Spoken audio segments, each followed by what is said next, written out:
Hello once again, my friends. This talk will be on liver disease in pregnancy. If you haven't already, please consider subscribing to my Patreon page at www.patreon.com/pwbmd. You can click the link below or on the I button on the upper right hand corner of the video and it should link you up. If you consider chipping in $1 a month, a little bit goes a long way to help keep these videos free. If you subscribe, you'll have access to some of my premium videos in which I go over case reviews, how to formulate a differential diagnosis and treatment plan, and that should come in helpful for you as you get ready to study for Step 3 of the National Licensing Examinations, as well as for clinical practice, because as you know, real life is not a multiple choice test, unfortunately. We're going to try to keep this talk pretty brief. We'll do a quick overview. We'll talk about two disorders, one of which is pretty common, the other one, thankfully, is quite rare. And then we will recap things. I will also put in some questions in here so you can test your knowledge. That will come towards the end. So as you know, pregnancy is a hyperestrogenic state, and that estrogen is primarily estriol or E3. The placenta is an estrogen machine. It's pumping out estrogen like crazy. And so you can imagine that if you have more placentas, i.e. if you have a multiple gestation, you're going to demonstrate all of these things that can happen from estrogen in greater magnitude. And one of the things that estrogen does is it gives you these things that look like you're in liver failure. So remember that the liver is responsible for getting rid of estrogen. And so patients who have liver failure tend to get these things called spider angiomas and also erythema on their palms. And patients who are pregnant will also get these things. So you have a little bit of an overlap here. Now, patients who are pregnant don't necessarily have liver failure, but they do have the high levels of estrogen circulating in their blood, just like patients who have liver failure. So spider angiomas and palmar erythema are normal manifestations of pregnancy. We just also happen to see them in liver failure too. Estrogen also causes a slowing of the biliary transport, and this is responsible for one of the things that we're going to talk about. Cardinal features of hepatobiliary disease are things like pruritus, jaundice, abdominal pain, nausea, vomiting, and abnormal liver function tests. Now, some of these things are pretty nonspecific, like abdominal pain, nausea, and vomiting. You see lots of nausea in the first trimester of pregnancy. But anytime you have a patient, let's say with nausea, vomiting in the second or third trimester, or if they ever come in with pruritus, jaundice, or even abdominal pain, it would probably be a good idea to get liver function tests. And anytime you think that it's a good idea to get liver function tests, it's also a good idea to get renal function tests as well. So that would be things like your basal metabolic profile, which give you your electrolytes and your creatinine and glucose. So it's a good idea to get that in addition to your liver function tests.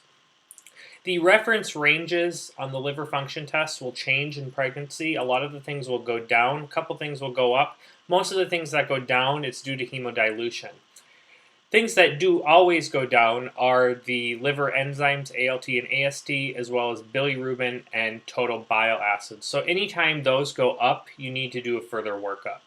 One of the things that can cause these to go up is hyperemesis gravidarum.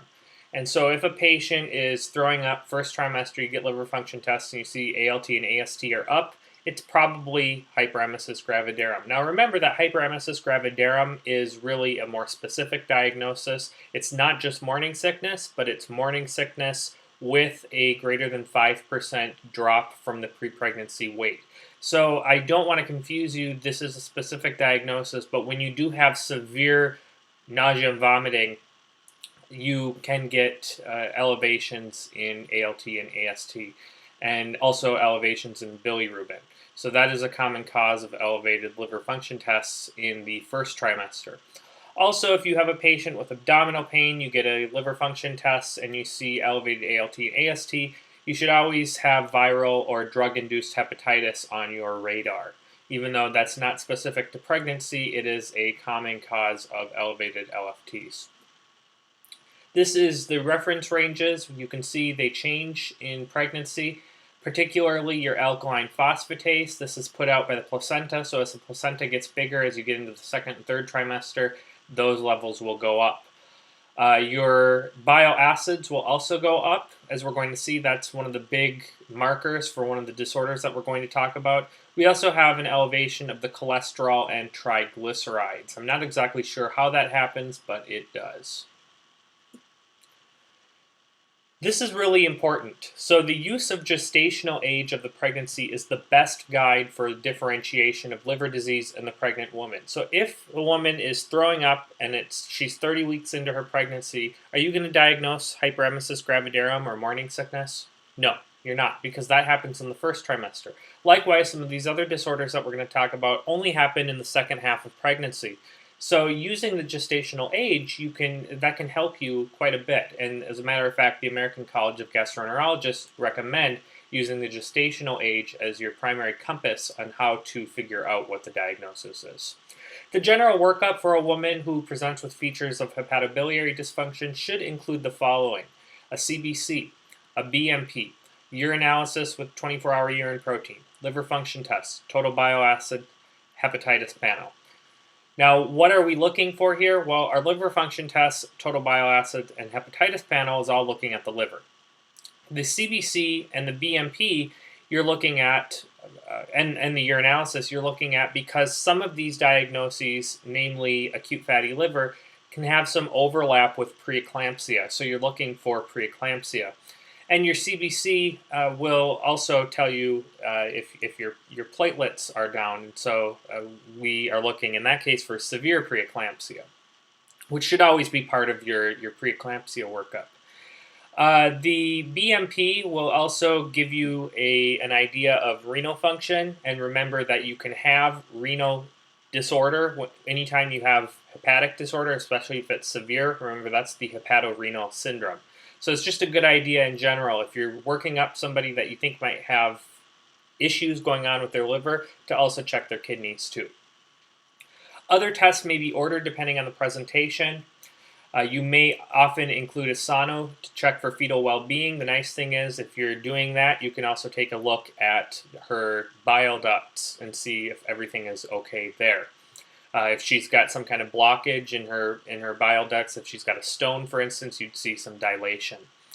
So really, it just depends on how good your sonographer is, if they're trained on that, or if you're doing it yourself, you can do that.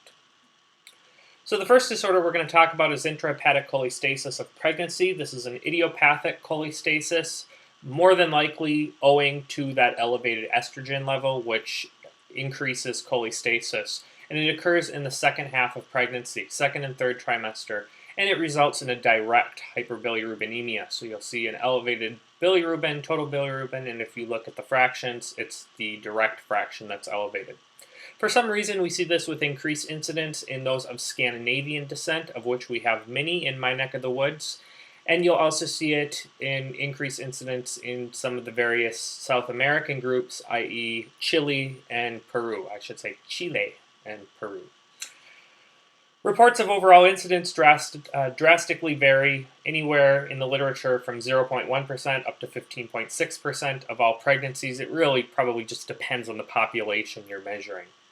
It is seen with higher frequency in multiple gestation, and that is, again, probably owing to the estrogen etiology. If you have more placentas, you have more estrogen, you'll have more cholestasis. For some reason, we also see this with increased incidence in the winter months. That, we have no idea why that is. Symptoms. The presenting feature is pruritus. It's always, always, always pruritus. Itchy, itchy, itchy. These patients are itchy. And usually it's generalized, but often it predominates on the palms and soles. So they'll have itchy hands and itchy feet, and that's unusual. You don't see that too much. If you look at their hands and feet, you may see some excoriations, but for the most part, they're normal. It tends to be worse at night, and my inclination as to why it's worse at night is just because you're laying down and you're not focused on anything, and so there's nothing to take your attention away from the fact that you're itchy. It's kind of the same reason why some people say their anxiety is worse at night or their pain is worse at night. When all you have to do is focus on uncomfortable things, it's going to get worse. Jaundice is seen in a small minority of these patients, less than 10%. Jaundice is more associated with the other disorder that we're going to talk about, and so if you do have a patient who's jaundiced, who has the itchiness, you may want to consider other things other than intrahepatic cholestasis, because other liver disorders can cause you to be itchy as well. But certainly jaundice does not rule out intrahepatic cholestasis. This is big. Your labs are going to give you elevated total bile acids. This is almost synonymous with intrahepatic cholestasis of pregnancy. Elevated total bile acids. And you'll need to order your total bile acids alongside your liver function tests. As far as I know, most routine LFTs do not include total bile acids. So you'll need to order this in addition when you're suspecting intrahepatic cholestasis, and this will come back way outside the range of normal, 10 to 100 times the upper limit of normal. Other findings reflecting cholestasis may be present. You may see an elevated ALK phos, elevated bilirubin, etc., but it's this elevated total bile acids that's the dead giveaway. So you have a pregnant patient, second half of pregnancy, itchy, and has elevated total bile acids on your workup. You have intrahepatic cholestasis. And a $5 word for elevated total bile acids is a word called hypercholanemia. You can see it written out here. Don't hear that word thrown around too much, but that's what it is. So the diagnosis is based on clinical presentation, which is in conjunction with elevated total bile acids, and you also want to exclude any other disease that may pop up on your differential. If she comes in with abdominal pain and she's got pruritus, and if she has jaundice, for instance, you'd certainly want to rule out hepatitis. Really just rule out any other diseases that may be on your differential. The treatment is something called ursodeoxycholic acid. We actually get this from bears. That's why it's called urso, like Ursa Minor, little bear. Ursodeoxycholic acid. It is a bioacid that is actually will inhibit the reabsorption of cholesterol in the intestines and also reduce the secretion of cholesterol in the liver. And that is useful to us because it will reduce the number of bile acids and ideally reduce the amount of itching and interfere with the whole pathophysiology of this disorder. It is also, you may have also heard of this, it's used in the treatment of primary biliary cirrhosis. In addition to the ursodeoxycholic acid, or ursodiol, you can also give, and you should give, oral antihistamines. Oral antihistamines are really good for alleviating itching, and so that should help too. A lot of these patients will need something more prescription strength, so you can use like hydroxyzine. Although Benadryl may work for some of them, I don't know. But usually we'll just give them a prescription strength oral antihistamine to help with the itching. Now, while this is mostly a nuisance to mom, there are some associations with adverse effects for baby. So there's associated risks with prematurity, neonatal respiratory distress syndrome, meconium-stained amniotic fluid, and intrauterine demise, which can happen quite late in the pregnancy, talking 36, 37 weeks. And so for this reason, antenatal testing should be done at diagnosis, and delivery should be scheduled for 36 weeks or at diagnosis, whichever is later. Whichever is earlier. So if she's 38 weeks and she's gotten diagnosed, you can just induce her right there whenever she's ready. If she's diagnosed at 34 weeks, then you want to wait to 36 weeks. So delivery should occur no later than 36 weeks.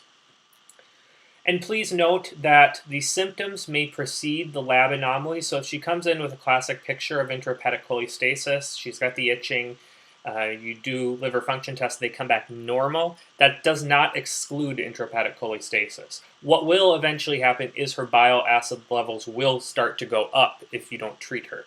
So in the natural course of this disorder, you may catch her before her bile acid levels really start to go up. So symptoms may precede the lab anomalies. You can treat her even if her labs don't don't give you a diagnosis of intrahepatic cholestasis. Just make sure that you follow up and that you rule everything else out that's on your differential. Okay, so this one is quite different. This is acute fatty liver of pregnancy, and this is life-threatening. Now, thankfully, it's much more rare.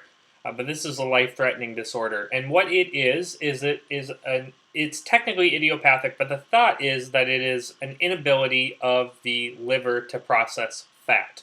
And so what's happening is it's thought that these patients have a deficiency of one of the enzymes that's responsible for mitochondrial oxidation of fatty acids. And so what happens is that fat gets into the liver, and the hepatocytes are supposed to process it, but they don't. And so the fat gets jammed up into the hepatocytes, and the hepatocytes fail to function, and they get fatty liver. And because of that, they get hepatic failure, ultimately. Usually this is going to occur in the third trimester. It may occur a little bit earlier, very, very rarely. Sometimes it isn't diagnosed until the postpartum period, but this is something that happens certainly in the second half of pregnancy. So, as I said, it's rare. The incidence is reported between 1 and 7,000 and 3,000, and there is increased incidence in multiple gestation as well as in patients who are underweight. Pretty much in patients who have multiple gestation, they have an increased incidence of everything that's bad except for one little thing, and that would be post-term delivery. You can watch my multiple gestation talk if you want to hear more about that. But multiple gestation, lots of complications. Symptoms. This is where it can become a problem. So when they first start to develop symptoms from acute fatty liver, it starts out just like a flu. And certainly pregnant women can get the flu. So nausea, vomiting, epigastric abdominal pain, malaise, anorexia. That's why I told you that anytime a patient comes in sick and she's pregnant and she just does not feel good, good idea to get your CMP, get your liver function tests, and make sure everything is okay there. Because she may come in very early with flu-like symptoms, and it may be the flu, or it may be acute fatty liver. If it's acute fatty liver, you need to diagnose this right away. Certainly, if she has jaundice, you're going to be getting your liver function tests. So half of patients have symptoms of preeclampsia at presentation. Now, that just means they have symptoms of preeclampsia. It doesn't mean they've been diagnosed with preeclampsia. So you can't rely on that. But if she has high blood pressure, that contributes to this diagnosis. Now, that doesn't mean she necessarily has to be peeing out protein. So she just has symptoms of preeclampsia, but she may have full-blown preeclampsia too. Okay, so that is part of this, and these diagnoses can be difficult to tear apart, especially if you might confuse this with HELP syndrome, where you have severe preeclampsia usually, and then in addition to that, they have the elevated liver enzymes and low platelets, which you can certainly see in acute fatty liver. And we'll go over a couple questions that will hopefully help you distinguish the two of these. Labs, transaminases and total bilirubin. Those are both going to be elevated, always, always, always in acute fatty liver. That's the beginning of acute fatty liver. Ultimately, these patients get sicker. They can get manifestations of DIC, platelet counts drop, and severely affected patients can have signs of frank hepatic failure, which would include hyperammonemia, which can ultimately lead to altered mental status, hepatic encephalopathy, hypoglycemia. Why did they get that? Well, if the hepatocytes aren't working, what's the liver not doing? The liver is not doing gluconeogenesis, breaking down glycogen into glucose, and so they'll get a fasting hypoglycemia. They can get elevated protein. That is going to happen because the liver needs to make factor. If the liver is not working properly, the liver is not making factor, and you get elevated protein. And then they can get renal function owing to the hepatorenal syndrome. The big differential here, as we mentioned, is HELP syndrome. HELP syndrome also has high enzymes and low platelets, but the big difference is HELP syndrome is not going to show liver failure. Hepatic insufficiency. So they're not going to have a prolonged PT. They're not going to have hypoglycemia, and they're not going to have encephalopathy. These patients, their liver is working fine. It's just they have elevated liver enzymes. Okay, so HELP syndrome is a liver pathology, so to speak, but it's not to the point of acute fatty liver where they have liver failure. The diagnosis for acute fatty liver is usually made clinically in consort with the lab results. So it's the clinical presentation and the lab results, making sure you exclude HELP syndrome. And that's typically done, as I mentioned, when the patient starts to have these severe symptoms of hepatic failure. In that case, you're going to diagnose acute fatty liver. Now, the best test to diagnose acute fatty liver is indeed a liver biopsy. However, you're not going to be doing that in most patients. If the diagnosis is really up in the air and you have no idea and that's all you have left, then you can do a liver biopsy in a pregnant patient under ultrasound guidance, but it's really not advised if you can make your diagnosis without it. Management is stabilization and delivery. So first of all, these mothers need to be admitted to the ICU. You need to correct anything that's going on wrong with them. Hypoglycemia, a lot of these women will need to be on glucose drips. You may need to give them D50. You'll want to check their glucose levels regularly because, as I mentioned, it is because it's due to liver failure. They can't do gluconeogenesis. They're predisposed to severe drops in their blood glucose levels. You want to monitor them closely, as I mentioned, and correct their coagulopathy. If they do have one, you can give them cryoprecipitate, you can give them fresh frozen plasma, you give them platelets, etc. Once you have, oh yes, and please, please, please pay close attention to their fluid status. So if you are giving them fluids, remember that they are going to be hypoalbuminic almost invariably because the liver makes albumin. And if the liver's not working, you don't have albumin. And what's that going to mean? It's going to mean that your oncotic pressure is going to be low. And if you start pumping these patients with fluid, because that oncotic pressure is low, that fluid is going to transitate into the peripheral tissues and, most importantly, into the lungs. And they can get pulmonary edema very, very easily. So you want to pay close attention to their fluid status. Once you have them stabilized, remember that the only cure for acute fatty liver of pregnancy is delivery. And a lot of times these women will recover pretty well once they deliver the baby. So you want to make sure then that you get the baby out as soon as possible after the mother is stabilized. And you can attempt a vaginal delivery if both mom and fetus are stable. However, it's ideal to do a vaginal delivery if you do have to get the baby out at all costs. If mom's unstable and there's really nothing else you can do, then you want to do a cesarean section. But you can attempt vaginal delivery if both mom and fetus are stable. Most patients, as I said, recover, but maternal mortality has been described between 1.8 and 4%. And this can recur in subsequent pregnancies, so you want to make sure you educate mom about that. So let's do a few practice questions. We have a 24-year-old prima gravida at 11 weeks presenting with intractable nausea and vomiting for the last week. She denies travel. There's some mild generalized abdominal pain. Pre-pregnancy weight is 170. However, her current weight is 160. Her medications include a prenatal vitamin. Her labs show an ALT of 150, which is elevated, AST of 110, which is elevated, total bilirubin of 1.9, which is elevated. Amylase and lipase are normal. Urinalysis shows elevated ketones. Hep serology is negative for A, B, and C. What is our diagnosis here? I'll let you pause it if you want. The answer is hyperemesis gravidarum. So why is this hyperemesis gravidarum? Well, remember what the ACG says. American College of Gastroenterology says that you should use the gestational age to guide you. And she's 11 weeks. That's prime time for hyperemesis gravidarum. And so it's always good to get your labs. You know, we think hyperemesis gravidarum because it's very early on. Beta HCG levels are really high at this point. And you look at her weight and it's gone down. Well, that's going to happen with all the vomiting no matter what the cause is. But when you look at her liver function tests, you do see some elevated liver enzymes, but really nothing too severe. Now, why does she have abdominal pain? Probably from retching. You talk to anybody who's been throwing up a lot, they're going to tell you they've got some belly pain. It's probably not from hepatitis. She does deny travel. Yeah, you can get hepatitis, here in the U.S., but usually it's going to be, unless she's having unprotected sex or drug use, usually it's going to be Hep A, and a lot of times you get that from traveling. So this is hyperemesis gravidarum, very, very, very common. As a matter of fact, I think the Princess Kate out in England right now, she's pregnant, and she gets this a lot, hyperemesis gravidarum. Remember that morning sickness and pregnancy-associated vomiting is different from hyperemesis gravidarum. Hyperemesis gravidarum requires a significant weight loss of more than 5%. This woman certainly has lost that amount.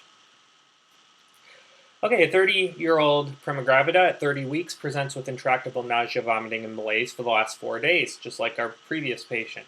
She also denies travel. She's got some mild epigastric abdominal pain, jaundice, and scleral icterus. Medications include prenatal vitamin. Labs show an ALT of 420, AST of 380, glucose 58, platelets 90, which is low, ProTime of 20 seconds, which is prolonged. Urine shows trace protein. Hepatitis serology is pending. What does she have? All right, and she has acute fatty liver. So why does she have acute fatty liver? Well, first of all, there's some warning signs here. She is progressed into the pregnancy, into the third trimester, and now she has vomiting. We don't get as worked up when a patient who is 9, 10, 11 weeks pregnant has vomiting as we do when we have a patient who's 30 weeks pregnant and comes in with vomiting. That is much more concerning. And when you add on to this that she's got jaundice and scleroicterus, now we are really concerned of acute fatty liver. And indeed, when you get your workup, you do see elevated liver enzymes, but that's not enough. Okay, she might have, for all we know, might have HELP syndrome. So it's important to get your BMP, get your protimes, your coagulation function, and in fact, you see that she has a glucose of 58, platelets of 90, and a protime of 20, and this all indicates that she's got some significant hepatic dysfunction. The urine shows trace protein. Might it be that she has preeclampsia? Well, we don't really know. Okay, preeclampsia usually has high blood pressure. It doesn't say if she's got that or not. Likely what this urine trace protein is from some hepatorenal syndrome. Or it might be nothing at all. Some women just pee out a little bit of protein. So this is acute fatty liver of pregnancy. 29-year-old G3P1 at 25 weeks presents with severe itching for the last 5 days. This occurred in her previous pregnancy, which resulted in fetal demise at 22 weeks. Medications include a prenatal vitamin. Sono reveals a viable singleton gestation. There's no biliary ductal dilation. Linear excoriations are present on the palms and arms. There's no abdominal pain, no fever. Labs show an ALT of 1050, AST of 850, ALK Phos of 410, total bilirubin of 3.5 with elevated conjugated component. Hep serologies are negative, bile acids are 205 micromoles per liter. What does she have? So you should know this, hopefully by now. She has intrahepatic cholestasis. So the giveaway here really is the itching. Itching and intrahepatic cholestasis go together like bread and butter. But in addition to that, there is something in her history that is concerning, but that lends itself to a diagnosis of intrahepatic cholestasis. Women who get intrahepatic cholestasis in one pregnancy are likely to get it in additional pregnancies. And in fact, she had symptoms just like this in a previous pregnancy. And what did it lead to? It led to fetal demise. And you know that with intrahepatic cholestasis, there is an association with adverse fetal outcomes, and look what happened. She had a miscarriage at 22 weeks. So when you do her workup, I mean, you already kind of know what your diagnosis is here just based on her presentation. Our workup is just going to be to confirm what we know clinically. And we see that there is some signs of cholestasis, elevated liver enzymes, very elevated alkaline phosphatase, elevated conjugated bilirubin. But then the bile acids are the dead giveaway. And her bile acids are way outside the range of normal. So this is intrahepatic cholestasis. And then finally, we have a 32-year-old G5P4 at 30 weeks presenting with severe headache and blurry vision. She's got something different here. She's not presenting the same way our other patients were. She says she's had high blood pressure at her last prenatal visit, but records are unavailable. Very common. Blood pressure currently 173 over 115. Physical exam unremarkable. Meds include methyl dopa. She tells you she's on methyl dopa and a prenatal vitamin. Sono reveals viable singleton gestation. Labs include an ALT of 250, AST of 180, platelets of 110, which is low, glucose of 88, protime is 12, which is normal. Urinalysis shows 2+ protein. So what does she have? So she's got some appearance similar to something we didn't talk about in this talk, but talked about it in previous lecture, and that is preeclampsia. So preeclampsia is going to give you high blood pressure, and you're going to be peeing out protein. That's the very minimum of what preeclampsia is. However, in addition to preeclampsia, she's got some other symptoms, what I like to call preeclampsia plus symptoms, and all that means is it's severe preeclampsia. So we can call her severe preeclampsia just based on her blood pressure alone. A blood pressure of more than 160 over 110 will qualify as severe preeclampsia. But she'd also be severe preeclampsia based on her headache, based on her changes in vision, based on her low platelet level. based on her elevated liver enzymes. So she technically has severe preeclampsia. But when you take into consideration the fact that she has elevated liver enzymes, low platelets, if you did a CBC, which you should have, you may see hemolysis. What do you have? You have hemolysis, elevated liver enzymes, low platelets, HELLP. She has HELP syndrome. Okay, this is HELP syndrome. This is not, at this point, this is not acute fatty liver of pregnancy because her ProTime is normal, her glucose is normal, there's no signs of hepatic encephalopathy, so this is not acute fatty liver of pregnancy. Acute fatty liver of pregnancy, you're going to need to see some signs of hepatic dysfunction. We don't see that in this patient, but what we do see is a history of preeclampsia. So this is HELP syndrome. So this comes from the American College of Gastroenterology. This is their guidelines. The one I want to point out here is this first one, gestational age of the pregnancy is the best guide to the differential diagnosis of liver disease in the pregnant woman. Very important to take that from this. The rest of these we kind of already talked about, but you can pause it and write them down if you want. USMLE is not going to expect you to know these exact guidelines, but I think they're useful to approach these patients clinically. So just to recap, pruritus, jaundice, abdominal pain, nausea, and vomiting warrant a liver panel along with bile acids and other tests.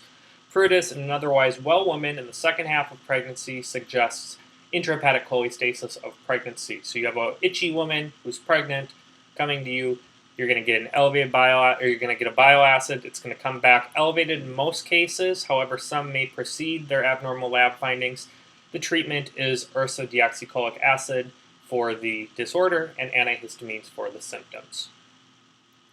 And then flu-like symptoms progressing to jaundice in the third trimester suggest acute fatty liver, and you need to distinguish that from HELP syndrome. The findings will include elevated transaminases, hyperbilirubinemia, and ultimately hepatic dysfunction, prolonged PT, hyperammonemia, and hypoglycemia. Now with this previous patient that we saw, you may want to monitor her, make sure her glucose levels don't drop as the pregnancy progresses, that her ProTime does not start to go up, because she may be on her way to acute fatty liver. You don't really know prospectively, so you may want to monitor her. Just pointing that out. Okay, so the findings, as I mentioned, elevated transaminases, hyperbilirubinemia, and hepatic dysfunction. The treatment for these women is ICU admission, stabilize her, and get that baby out. And that's all I have for you. If you have any questions, write me a note below. Hopefully this helped. I will see you next time.